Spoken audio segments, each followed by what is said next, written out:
here. I hope you're all doing okay. This week I'm going to show you a pizza crust that I've made a few times that's turned out really well. One of the main ingredients though is some sourdough starter. I made some here a few weeks ago and I've been trying to keep it alive and just kind of working on finding recipes to use it with. I have yet to make bread with it, but I've made this pizza dough several times. And it's nice because you kind of use the discard of the sourdough. So when you are feeding it, you can actually make use of it. And this pizza dough that I've made has turned out so good. It's been like thick and I'm like able to hold my pizza, which I'm super excited about because usually I make the crust and it kind of falls apart and you have to use a fork. You have no other options.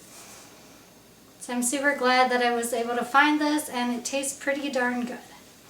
So first we're going to make the dough. It takes a few hours because you kind of have to let it rise, and then you spread it out and let it rise again if you want. I haven't done the second rise and it's turned out great, and I have done it and it's turned out pretty much the same.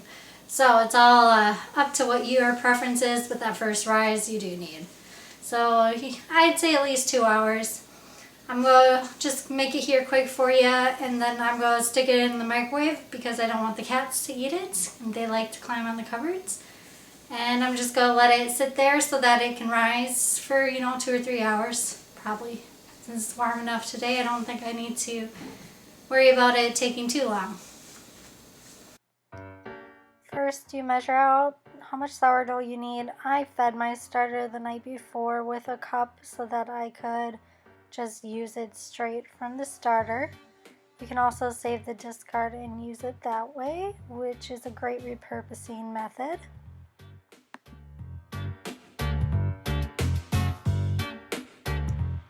Next, add the water and the little bit of active dry yeast that it calls for.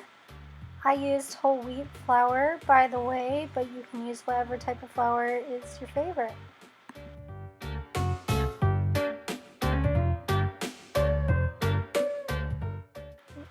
Combine all the ingredients and add a little bit of water, a tablespoon at a time if needed.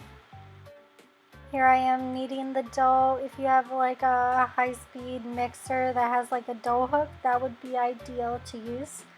It does take a little bit of work to knead it and get that gluten working. Once that's all combined, I put it back in the dish I had mixed it in and stuck it in a warm spot or covered it with a towel.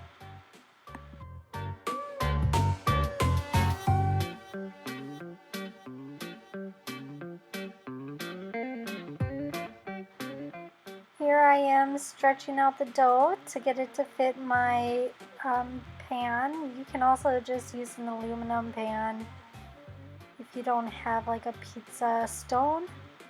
This takes a little bit of work and I had to try to keep it from sticking, but you'll figure this out as you do it. I just baked the crust. I like to bake it without the sauce so it can try to get a little more crispy. And then I will put the sauce and all my toppings on. Choose whatever toppings you enjoy, and hopefully it all turns out just as you imagine.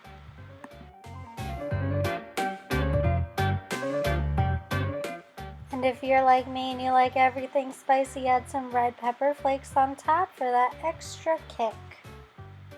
Then bake your pizza according to the directions.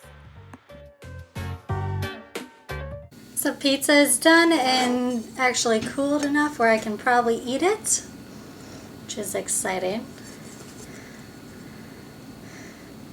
Now I didn't quite cook the crust enough, but it's still, you can see it's holding up. I made a few smaller pizzas before where I split the dough in half, and then I didn't have to cook the crust as long. But with the bigger pizza, I probably should have cooked it the whole time it recommended. I don't recall the number, but read the recipe and you'll see. I don't know if I said, but I'll post the website that I also use to make my sourdough starter if you're interested in trying that at home. I have no idea if this pizza will turn out if you don't use the sourdough starter, but it would be interesting to try. I think it just won't have like, has a tanginess from the sourdough. That is pretty good. So, we'll just try our pizza here.